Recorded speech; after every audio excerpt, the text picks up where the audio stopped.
Besides the wonderful time I have being able to work with my wife, aww, my favorite thing is that it is different. I get to think on my feet. Stuff can happen. I get to react. Somebody says something. The ability to, what I call true improv, switch it up, is what makes doing the show so much fun.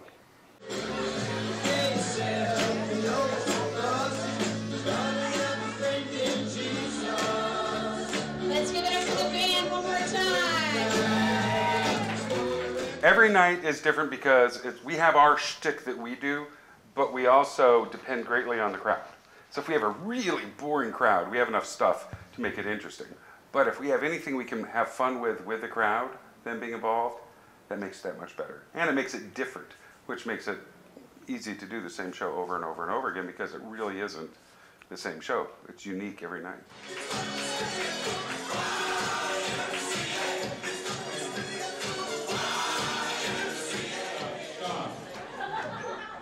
Some of you don't know how to spell. We started when we were in Sacramento. A show was happening and it was called Suspects. It ran for a bit. They were flying up talent from LA. The first person they stopped flying up was the hostess because they'd hired Jane to be the hostess there. Next I got hired as the cop.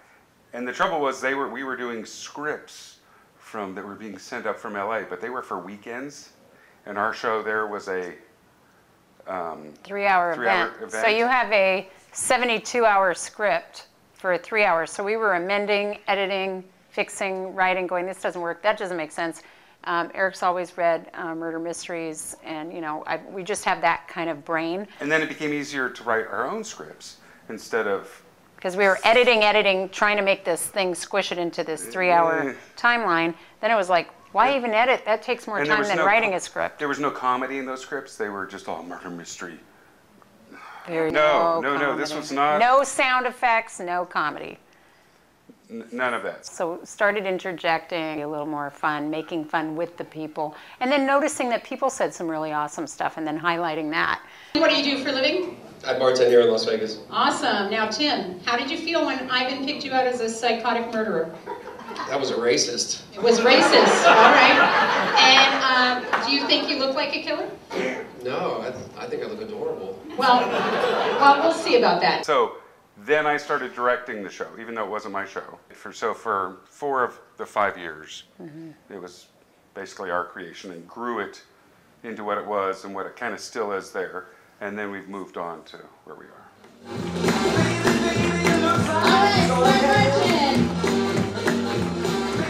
Reviewers wouldn't review us, so we'd name our show 4 stars. We named our show Not Reviewed, so it was called Not Reviewed, Not Reviewed. It was kind of funny. So they were catching on to us, but we thought we needed a branding, something that would stick. We could keep it the same and then just change episodes. And that's when it really became Marriage Can Be Murder.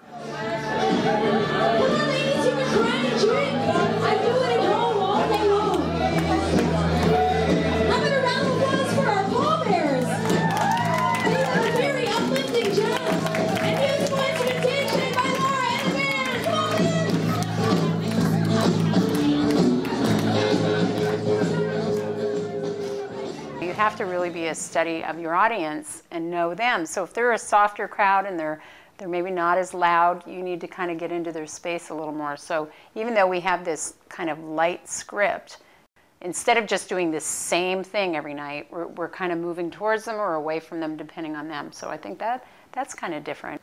And it's great because the people make me laugh. People say stuff that, ha, this is great. Or I can see where it's going to go because of what they've said, and that part of it is really the best part of what we do as a show. We compliment people. We don't insult people, Like if the hitman comes in and he says, I'm looking for a beautiful woman. He doesn't go, look, I'm looking for a dumpy woman who's been married for 30 years and who's bitter. I mean, we would never say that, but you can see stuff like that. Ralph might say something like that every now and then, but... And I really don't like people. You know what I mean? I'm a maitre d'. Pretty fancy, huh? I think it's French for guy who hands out food cards. That's what they have me doing.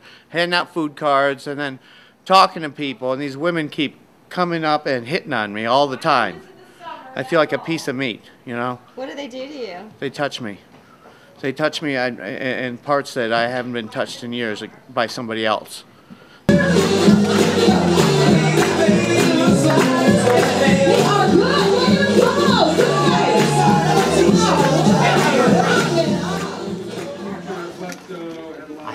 answer right here. Who Why won did the murder somebody mystery? kill her? Why You want to somebody see kill her? it? Why'd somebody kill You her? can't see it. It's a secret. Okay, get her out of the way. You wanna see really it? is about it. I Come mean, to the I show. thought for a while maybe You your husband cheapskate. had done it. Thank you. That doesn't pan out, does it? I think somebody wanted her. I have the greatest job in the world. I get to make fun of people, and I get paid to do it. I've been training my whole life, but behind people's backs. No, I get to do it in their face. The blacks love us. The gays love us. The black gays really love us. True story. No, I love my job. I love this. I love this show. I love this version of the show. It's been a very fun. Has it been 4.5 months? Gondolaria. When Alan first said gondolaria, I enjoyed watching Nikki attempt to put her fingers in a rock and roll position before she screamed "rock on" every night. The difference between ordering a drink and rock and roll. Yes, it's been a very fun 4.5 months. It's always fun though. Every time I'm always sad to see the old show end, and I go, God, the new one will never be as good as the old one. And then it morphs into another good show. So, but we hit this one right from the very beginning. This one was funny right from the very start. So, look forward to the new show getting up to par with the old show. Sometimes Robert's really happy to get some new casts. Yeah, he is. Videotaping me either. I don't like that. What do you think, Alan? You've been around me long enough now. Don't you think I should be afraid when the camera's on with the things that I say? Wouldn't you be a little leery? Oh, I closed the show in a showgirl outfit, topless. It's fuchsia. It's from my Bob Mackie collection. I chose the color myself, and Christy Copeland made it for me. Look at it. Really brings out my eyes. That's right, Carrie Cadavers. I only have a few lines in the show, but they are the funniest lines in the show. You know, I do my best. I have a good time. I get to work with great people, and it's a great job. Right, it was in the line of duty. You got a great running tag out of it, so I'm flying out. I want to know who hired Sal? Who was he here to kill?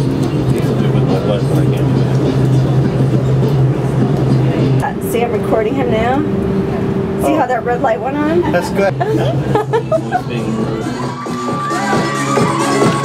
Yes, ladies and gentlemen, that is Carrie Cadavers, our ambulance driver, otherwise known as Robert Servant, our stage manager. Let's give it up for Robert!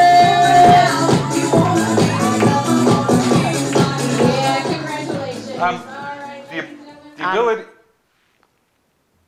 Okay, you want to. The ability we have to hire a new cast every 2, 3, 4 months is something that I really enjoy. It allows me to work with different people. And I get people from all stages. I have people that have got, would have a 20-page resume to people that have literally no resume. Yeah. And First time. they both can be good in what I do with my show. And it allows us the show runs long enough that you can actually develop a relationship with a person. And I feel very blessed and fortunate for the quality and caliber of people I've been able to work with. I also am very fortunate because I get to screen. And part of what I pick, on top of whether I think they can do a good job in the show, whether they're going to be able to blend in, whether they're going to be able to pop enough, is, are they going to be decent, fun, worth working with for a couple of months? And is their character good enough to at least not put a bad mark on our product? I am the killer in this season of Marriage Can Be Murder. So I kill people, which is fun. And I poison one and I shock another one with a stud finder. So it's pretty fun. So you know what? They're both dead. And I did it. And I don't care. I'm going to get out of here. But before I do, there's one more person that I'm going to take care of. My experience here at Marriage Can Be Murder has been really great. I've never done anything like this before, ever. So I've gotten to meet a lot of really nice people, and probably my favorite thing is that everybody is kind of a family here. It's just great to have that family and to spend 4 months with some really great people. He's not looking for a type. You know, it's not always a similar type. I mean, we'll have our cast. The youngest actress that was ever in our show was 8 years old, and the oldest was 85. So And the 85-year-old, okay, one time it was kind of funny. He got up and did his monologue for the end in the middle. So that was a little odd. He got a little confused. And, but we changed it and we moved it around, but we just kind of laughed. So it's, you know, right across the board, we just kind of, you know, we want different people, all types, ages. It's fun. It's really fun. We like that. Manila is Ralph Olson. Nikki Kretschmar, played by Nikki Corda. Alan Kretschmar as himself. Alan Kretschmar, and our killer this evening, Summer Hughes, played by Summer Hughes. Let's hear for the cast of Merrick Kimmy Murder. We can't forget our lighting and sound engineer, Mr. Troy Tiger Blood Geiges. Well, I've been working at Marriage Can Be Burner now for, I guess now 10 years. And yeah, that's what I said. It's been a long time, but yeah, I've been doing it I've done just about every part in the show, probably besides sound. I've done the cop, I've done the killer, the beginning, the hitman, everything. So I've done just about everything here, and I've been loving it ever since, from the day they got me. And it's kind of a funny story getting here. I wanted to do a part in the show, and I wanted to be the sound guy. I was interested in that. And it looked like the guy was kind of locked up, like there was no chance, but he said, hey, maybe you could be it. So I was excited. I got kind of excited about it. So one night, sure enough, I was the bartender, and the guy up and quit in the middle of just before we were about to start the show. And I remember doing the bar, and I got the cork ready for the wine. I'm ready for my thing. I got everything set, and then I see them. They all kind of looked over at me, and they said, Troy, get over here. Next thing I know, they asked me to do it, and it was a really terrible setup.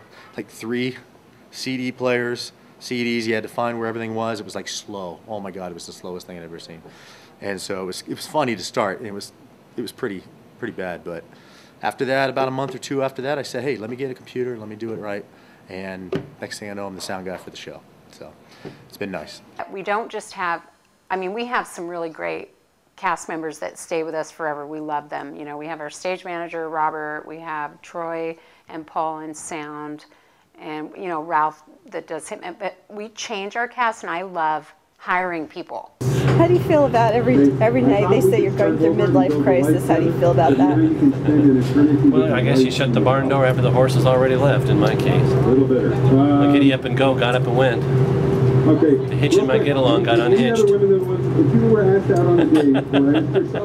This is my husband, Alan. He's always on Facebook. I love Facebook. He's always on Facebook. I've been having a 5-year affair on Facebook with Jessica Hahn. Yeah, it's like midlife crisis or something. I mean, that's what I tell people at the mingling moment. I think, you know, okay, if I really had to kill someone, I'm thinking I like that hitman idea, because if my husband doesn't get off of Facebook, I'm going to have to. So you guys have played a married couple now for 4 months approximately? Okay, but what do you say when you know, he's looking and he asks what I'm taking? And I say, oh, she had them all memorized. She knew what to take and when to take them. She'd swallow anything. Wow. And then there gets a dirty laugh, and I go, oh, come on. And then I kind of say, oh, yeah, okay, maybe that's true. And I get all puffed up and masculine about it. Are there any parallels of like this in your real life? Who's Birdie? She's a raven lunatic. Cheap, cheap. Not that cheap. I like to seat the people, and I really love about this show is that it's for the people, giving to them. It's not, you know, really about the stars of the show. It's about standing the people up and having them have a good time. And I love just, you know, the little twinkle when you get the people like the cougar, Chippendale dancer. Almost everyone's a stripper in our show. It's really fun. You come here and you end up a stripper. Most places you end up in Las Vegas, you do end up a stripper. So we're just kind of right in the fold with that, making kind of on par for the course. Hi, Cheesecake. When she said a vet, he was sitting down and he said, "Was a veterinarian here?" And he said it not very loud, so I totally stole it off of him. what did he say? She said her name was Yvette, and Alan said, "We have a veterinarian here." No, but Alan said it under his breath, so I totally stole it when she said it's used as a horse tranquilizer, and I went, well, "Why don't you ask a vet?" And I caught you again knowing what you were saying, you know what I mean? It's like, I know you meant that, or it's her name, Yeah, Yvette. I totally stole that from Alan. That was funny. She steals jokes sometimes. Sometimes. She always steals jokes. You have any of your own? No. No. here's the funny part. He plays a cop, right? We have 3 people that have been in our show that played the cop that are now real cops. And I just thought, that's kind of crazy. Isn't that crazy? Is that thing really on? Right there? I don't think she's really a librarian. Stand up, please. You might want to try the cougar. She's ready to give it away for free. Can I just use your phone, please? Oh, right this way. Why did you just say so? Is that what you want? Chicken! Wow. No. Underwear! You said you're not wearing any underwear. You told me that, didn't you? You told me that. Hey, Mary, do this for me. Go like this. Go. The most recent big kind of snafu issue was we didn't know where Alan was and we were missing an actor, and Robert jumped in and took that part, and then say hi, Robert. Hi, Robert. And getting that done ahead of time, you know, you kind of sacrificed we didn't have an ambulance guy. But then we did, because Alan then showed up after it was too late for him to take over, and he played that part. We've had some shows, we haven't for a while. One, because we're doing it more consistently. Right. The same cast, 7 nights a week. We were at a show in Northern California a few weeks ago. The electricity went out in the whole building. So we had two moments of 4 or 5 seconds of pitch black. Pitch black. I couldn't see my hand in front of my face. It was that dark. But it was like... And the crowd thought it was wonderful. We started laughing like, this is gold. So whenever things go wrong, you know, we're not happy about them going wrong. But I think we've done this long enough, and we can think fast enough on our feet where we can kind of make it an opportunity. And you can't be upset with what's going wrong then. Later you can kvetch about it, but right then you need to deal with it. You need to find a solution, you need to find a way around it. It's kind of like my whole thing is there's no bad audience. Now after a show's over, you can go, wow, that was a tough audience.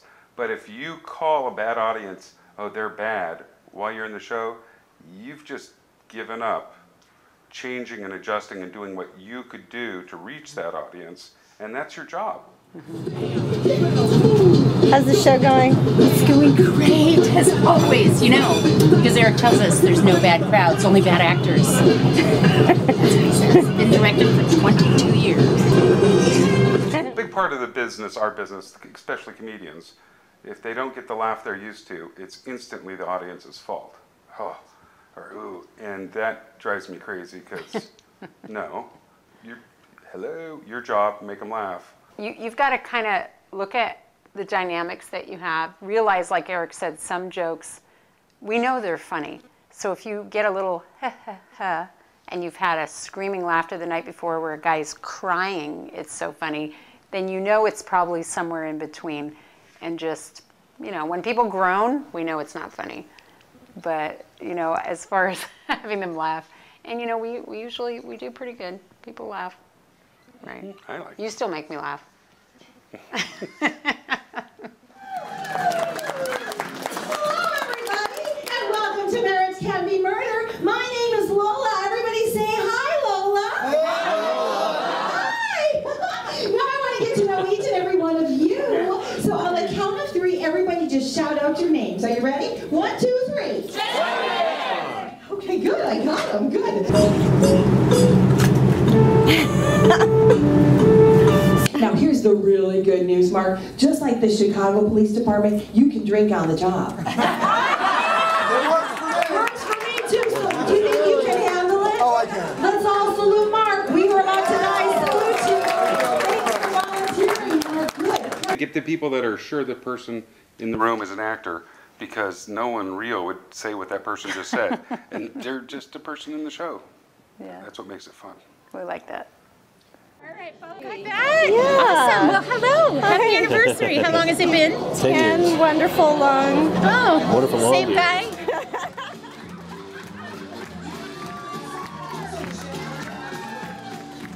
Because people married after 10 years are not, I mean, come on, unless they're on crack. What is that? I'm just saying. That's my wife. PDA That's my wife diminishes being over romantic. time. PDA diminishes over time. So if you have a couple been married 25 years and they're all, people will be like, they're so lying. Aren't they? You have to be believable.